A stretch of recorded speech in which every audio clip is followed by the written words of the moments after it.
Oh, M Night. What's going on, guys? I'm Chris, and welcome to a Patreon exclusive review of M Night Shyamalan's new movie, Trap. So this is my review of Trap that was posted over the weekend. If you want extra content, you can find it on my Patreon. I got reaction videos. I just finished up a live Q&A earlier today exclusively to Patreon. This was posted early over there, but Trap's a hot commodity on film Twitter right now and on social media, so I said, you know what? I'm gonna share this video with the world now. Consider joining the Film Stock Patreon for extra content. Your support over there truly does mean the world. I can't thank you all enough. If you are patrons, thank you. If you're a free patron even, thank you. Without further ado, here's my review of Trap. I just saw this in theaters not too long ago. I actually had plans to see it Thursday, but my day got pretty hectic, and so I pushed it to Friday. And I have some thoughts. I gotta give you some of my backstory with M. Night as a director. I haven't seen all of his stuff. I've seen The Sixth Sense. I've seen Old. I've seen The Last Airbender. I also watched Knock at the Cabin and now Trap. So I think I've seen 5 of his films in total. I have lots of homework to do. Admittedly, I know I gotta watch Signs, The Village, but I have been spoiled for some of his movies, to be honest. So frankly, that kind of takes away any desire I have to watch them. I also have not seen the Unbreakable trilogy, but because I was spoiled for Split, I kind of don't care to watch that either. But coming into Trap, I was sold on the premise of this trailer alone. It revealed the setup for the movie, but it did seem to save a lot of the big surprises or twists and turns for the actual movie. Now, having seen Trap, I hate to say that I really wasn't a big fan of this one. I will start with the pros, though. Josh Hartnett's lead performance carries the film from open to close. He does a really good job of creating this sense of uneasiness early on with his character, which makes for an edge-of-your-seat experience at times, as there's something clearly going on behind the scenes with him. Like, his character has some serious OCD, and that's evident through his physical performance. It was actually comical at times. Like, an intense scene would be going on, right? And he would go out of his way to straighten a towel or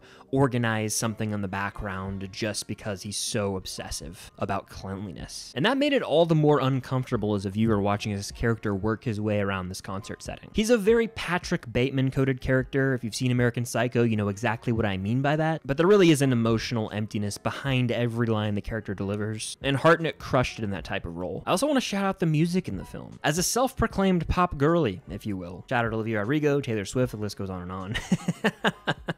I was honestly vibing with some of these songs, and I'm not ashamed to admit that. What's even cooler is the fact that Lady Raven, the pop star in this film, is played by Saleka Shyamalan. Forgive me if I mispronounced the name, but that's M. Night Shyamalan's real-life daughter. And she shines in this role. I thought she was a great performer on stage, she sang well, and her character has more to do in the later half of the film too, and I thought she crushed that. As a matter of fact, the premise of this film is by far its strong suit. How cool is it that the premise of this movie is a concert exists as a trap to catch a serial killer? No one gets out until the serial killer is found, because the FBI and SWAT, everyone knows the serial killer bought a ticket to this concert. We will find him here. It's a trap for him. Again, concept alone, brilliant stuff. It should make for an enthralling thriller, right? Well, unfortunately, this movie's riddled with some serious issues. The most notable being M. Night Shyamalan's writing. Like, my God, are these characters stiff. There's no natural flow of dialogue between characters, and everyone feels like they're reading lines off a teleprompter. And stylistically, too, M. Night does this thing where various shots will be like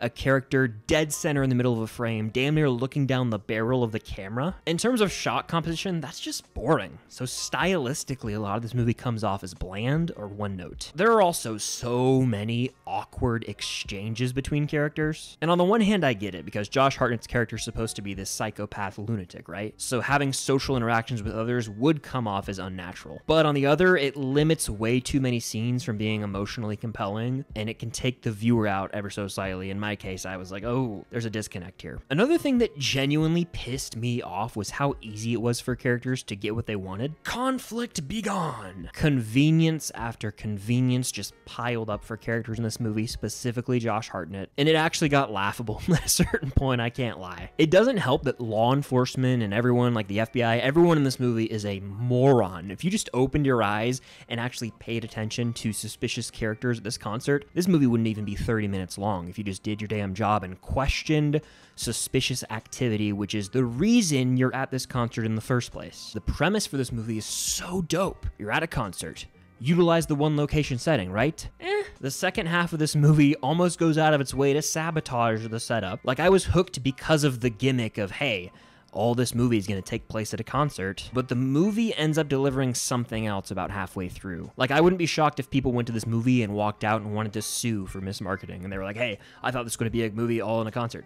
You're going to get some of that, but it is a bit misleading, at least in my opinion. Kind of piggybacking off that, it really frustrates me how little consequences this movie has. Like, Josh Hartnett's character will find himself in a sticky situation, and he's able to deflate it so quickly that the tension just immediately fizzles out. It got to a point where I just stopped feeling nervous or anxious about the situation he was in, and I was just like, oh, he'll find a way to get out of this miraculously, and sure enough, he did. Like, it just resulted in scene after scene falling flat for the most part. So by the time the credits rolled in Trap, I kind of felt like I wasted some of my time watching it. Sure, Josh Hartnett crushed it playing this Patrick Bateman-esque psychopath. The music was undeniably a vibe, and the first half or so had me engaged, but premise alone can only take a movie so far. And Trap was really hurt by the dull dialogue and poor pacing in the back half. There's definitely entertainment value with Trap, but the flaws pile up to a point where those take the spotlight away from actual great moments in the film. So as a whole, Trap is not the worst M. Night movie I've seen, but it's not the best. I probably won't ever go back to it, but if you got an hour 45 to kill and you were intrigued by the trailer, it can't hurt to go watch this in theaters,